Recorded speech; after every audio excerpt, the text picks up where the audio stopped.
पुत्री प्रकृति, मैं निराकार परम पिता परमात्मा शिव ज्योतिर्बिंदु स्वरूप हूं। मैं संपूर्ण विश्व का पालन करता प्रकृति पति हूं। मैं शिव परमात्मा आपको ये आदेश देता हूं कि आप आज से संपूर्ण विश्व की आत्माओं की मां के रूप में पालना करेंगी। जैसी आपकी आज्ञा प्रभु। यदा यदा हि धर्मस्य ग्लानिर्भवति भारत। हे प्रकृति, मेरा तो इस भारत भूमि पर कल्प में एक ही बार आना संभव है। तब तक आप नदी के रूप में अविरल धारा बनकर सबकी प्यास बुझाकर सबको शीतलता प्रदान करना। आप जीवनदायी वायु बनकर सभी को प्राणदान देना। उपजाऊ भूमि बनकर मेरे बच्चों का पालन पोषण करना। और हाँ प्रकृति, जब भी मेरे बच्चे आपकी गोद में खेलें तब आप उन्हें मधुर संगीत सुनाकर मंत्रमुग्ध करना। जो आज्ञा प्रभु।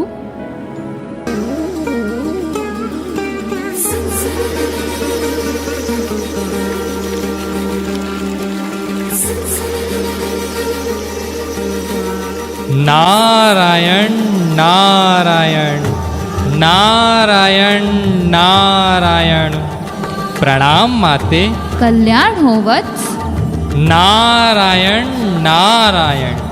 क्या बात है माते, आज आप अत्यंत प्रसन्न नजर आ रही हैं। हाँ ऋषिवर, मुझे परमपिता परमात्मा शिव ने संपूर्ण विश्व की आत्माओं की माँ के रूप में पालना करने हेतु इस पृथ्वी लोक पर भेजा है। यह तो अत्यंत हर्ष की बात है माते कि आपको नव सृष्टि की पालना करने का सौभाग्य प्राप्त हुआ। नारायण नारायण नारायण नारायण।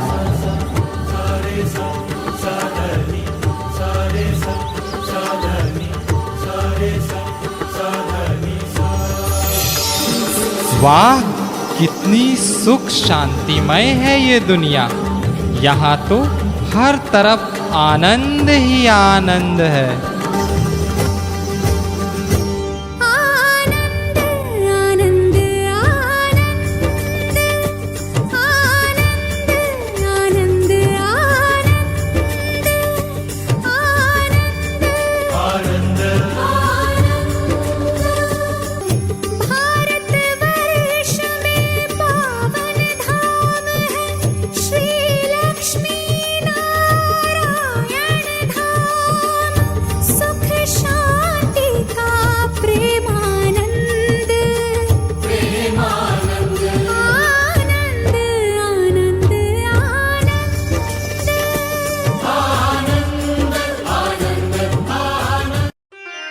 द्वापर युग। माँ माँ। अरे राजकुमारी, आप यहाँ? माँ, आप सब लोग ये वृक्ष की पूजा क्यों कर रहे हो? राजकुमारी, ऐसे नहीं कहते। प्रकृति हमारी माँ है। माँ, हमारी माँ तो आप हैं, फिर आप इन्हें हमारी माँ क्यों कह रही हैं? राजकुमारी, माँ वो होती है जो हमें जीवन दान देती है, हमारी पालना करती है। प्रकृति माता हमें पीने के लिए जल, भोजन हेतु विभिन्न प्रकार के अन्न प्रदान करती है।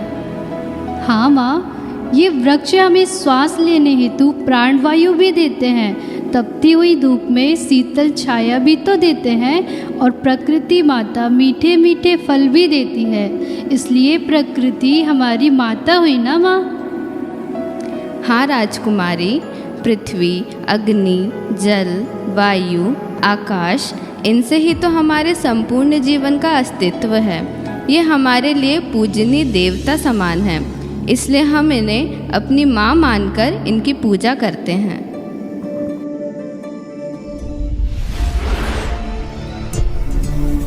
कलियुग।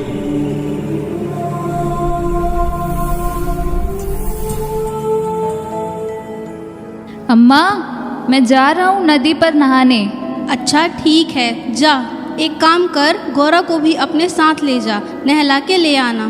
ठीक है अम्मा।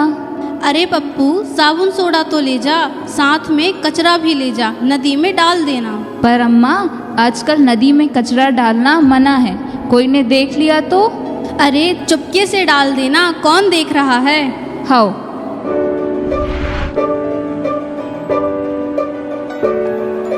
बेटा पप्पू, का भाव? कछु नहीं, तबीयत सी ठीक नहीं है। थोड़ी देर सो जाओ। ए पप्पू, कब से सो रहा है, उठ। ए पप्पू की अम्मा, जाहे का होगा, देखिए कैसो आगी घाई तप रहा है। सही तो पप्पू के पापा, जाओ पप्पू के पापा, जल्दी से डॉक्टर साहब है, लेके आओ। आपके बेटे को टाइफाइड हो गया है, मैं कुछ दवाइयाँ लिख देता हूँ, इसे समय पर देते रहिए। 2 दिन बाद। अम्मा, अम्मा। कहो गो बेटा, कैसो हो रहा रे पप्पू? ए पप्पू के पापा, जल्दी जाओ, डॉक्टर है, लेके आओ। जाओ पप्पू के पापा, जाओ। हमें माफ कर दीजिए, पप्पू अब नहीं रहा। पप्पू, पप्पू बेटा।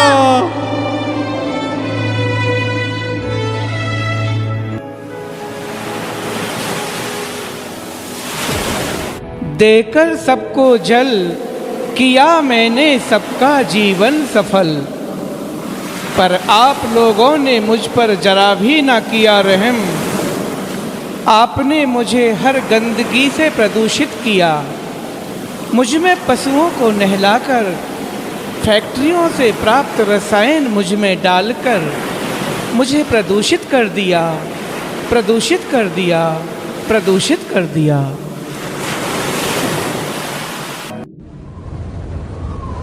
हाँ भाई, कुछ ऐसा ही है मेरा भी हाल। क्यों भाई, तुम्हारे साथ क्या हुआ? लो खुद ही देख लो। वाओ, क्या जगह है। इतने बड़े एरिया में तो मैं अपनी एक बहुत बड़ी फैक्ट्री बनाऊंगा। ठीक है सर, आज से ही काम शुरू कर देते हैं और यहाँ से सारे पेड़ों को हटवा देते हैं। ये बनेगा मुंबई शहर का सबसे बड़ा बिजनेस प्लांट और मैं बनूंगा रिचेस्ट ऑफ द कंट्री। तुझसे है सांसों की तुझ में रवानी, मैं ना रहा तो रहेगा न पानी। मैं तेरा हिस्सा हूँ, मेरा हिस्सा है, मुझसे ही तू जिंदा है। ना काटो मुझे दुखता है, ना काटो मुझे बड़ा दुखता है। 3 वर्ष पश्चात। आखिरकार मैं बनी गया रिचेस्ट ऑफ द कंट्री। मेरे जैसा धनवान इस देश में और कोई नहीं। सर, अभी अभी खबर मिली है कि हमारे एरिया में एक भी पेड़ न होने के कारण और फैक्ट्री से निकलने वाले धुएं के कारण चारों ओर का वातावरण जहरीला हो गया है। CO2 की मात्रा बहुत तेजी से बढ़ रही है। हमारे सारे वर्कर्स धीरे धीरे मरते जा रहे हैं। व्हाट? क्या बकवास कर रहे हो? सर, मैं सच कह रहा हूँ। यदि हम कुछ समय और यहाँ रुके तो हम भी मारे जाएंगे। चलिए सर, जल्दी चलिए यहाँ से। सबको दिया मैंने जीवन दान, काट कर वृक्ष छीन लिए आपने मुझसे मेरे प्राण। आप सभी ने वाहनों के अंधाधुंध प्रयोग से कहीं का नहीं छोड़ा, मुझे हानिकारक धुएं से छलनी छलनी कर दिया, छलनी छलनी कर दिया। और मृदा, तुम्हारा क्या है हाल? आप सबकी तरह मैं भी हूँ बेहाल। ओ सावित्री, कहाँ गई? आई, आप हाथ मुंह धो लो, मैं खाना लगा देती हूँ। क्या हुआ, फसल का कितना दाम मिला? वही हमेशा की तरह, पर फायदा क्या? उस भोला को देख, बता रहा था कि एक बार रासायनिक खाद डालने से पूरी की पूरी फसल दोगुनी हो गई। अब मैं भी ऐसा ही करूँगा। पर सुना है इससे मिट्टी की उर्वरा शक्ति कम होती है। अरे अगर कम होती तो भोला की फसल दोगुनी ना होती। अरे एक बार आजमा के तो देख। ठीक है, जैसा आपको ठीक लगे।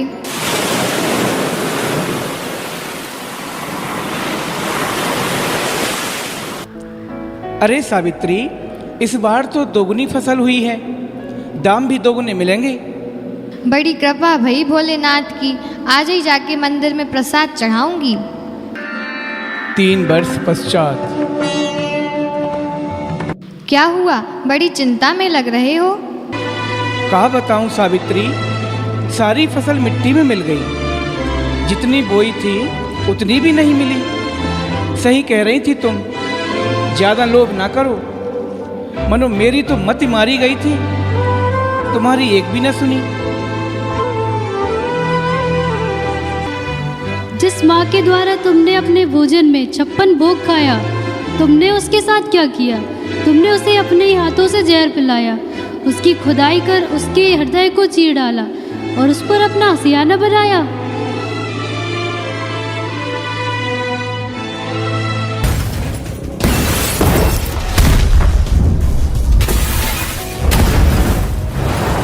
अब मैं थक चुकी हूँ। हे प्रभु, अब और सहन नहीं कर सकती। हे प्रभु बचाओ, हे प्रभु बचाओ, मेरी रक्षा करो प्रभु, रक्षा करो। नारायण नारायण, आपकी ये दशा किसने की माते? आज एक माँ अपनी संतानों से परेशान होकर, लाचार होकर दया की, रहम की भीख मांग रही है। मेरी ही संतान, जिसकी मैंने इतने वर्षों तक पालना की, वह मेरी ही विध्वंसक बन बैठी है। मेरे भारतवासी जाग उठो अब, सुनो प्रकृति की पुकार। अब ना छेड़ो, बहुत हो गया, जल रहा है ये संसार। मेरे भारतवासी दुखी ना हो माते, दुखी ना हो। शीघ्र ही उन्हें अपनी भूल का एहसास होगा माते, और जल्द ही आपका पुनरुत्थान होगा, पुनः नव सृष्टि का निर्माण होगा। नव सृष्टि का निर्माण? मुझे याद है ऋषिवर कि जल्द ही धर्म की ग्लानि होगी, तब परमात्मा का इस सृष्टि पर अवतरण होगा और मेरा पुनः उत्थान होगा। कब आएगा वो समय ऋषिवर, कब आएगा वो समय? हाँ माते, हाँ, मैं यही शुभ समाचार आपको सुनाने आया हूँ कि परमात्मा का अवतरण हो चुका है और परम पिता परमात्मा की श्रेष्ठ श्रीमत रूपी आज्ञा से आपकी संतानों ने पुनरुत्थान का कार्य आरंभ कर दिया है। क्या मेरी संतानों ने? हाँ माते, इतना ही नहीं, प्रतिवर्ष 5 जून विश्व पर्यावरण दिवस के उपलक्ष्य में प्रजापिता ब्रह्मा कुमारी ईश्वरीय विश्वविद्यालय के तत्वावधान में विगत कई वर्षों से जन जन के मन में प्रकृति के प्रति जागरूकता फैलाने का तथा इस वर्ष विशेष ग्रह वाटिका का शुभारंभ किया जा रहा है। अच्छा? हाँ माते, आइए मेरे साथ। प्रकृति को वरदानी इसलिए कहा गया है क्योंकि वह परमात्मा का दिया गया अनुपम उपहार है। हम इस बात को यौगिक ग्रहवाटिका के माध्यम से भी समझ सकते हैं। यौगिक ग्रहवाटिका योगी जीवन शैली का एक अनमोल हिस्सा है। यह वास्तव में घर की शान है, जिसमें व्यक्ति अपनी आवश्यकता अनुसार प्रतिदिन उपयोग में आने वाले फल, साग, सब्जियों का उत्पादन स्वयं कर लेता है। वर्तमान परिस्थिति में मनुष्य प्रकृति से दिनों दिन दूर होता जा रहा है। ऐसे समय में गृहवाटिका हमें प्रकृति के साथ जुड़ने का मौका देती है। गृहवाटिका में बैठकर प्रकृति की सेवा करते हुए तथा पौधों को फलते फूलते देखकर उनसे जुड़े होने तथा उनके माध्यम से प्रकृति से जुड़े रहने का एहसास होता है। आइए हम सभी वृक्षारोपण कर गृहवाटिका का शुभारंभ करें।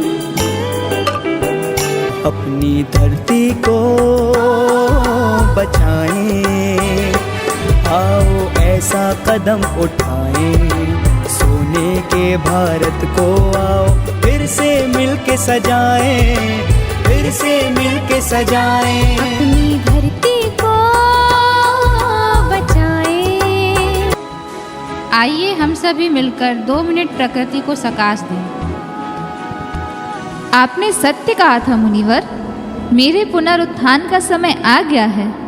हे मेरे लाडलो, आपके इन अथक प्रयासों और जन जन में जागृति हेतु किए गए इन कार्यों से मुझे मेरे स्वर्णिम भारत का स्वप्न साकार होते हुए नजर आ रहा है। मुझे प्रसन्नता है कि मैं आपके इन प्रयासों द्वारा पुनः पहले जैसी सुखदायी और हरी भरी हो जाऊंगी।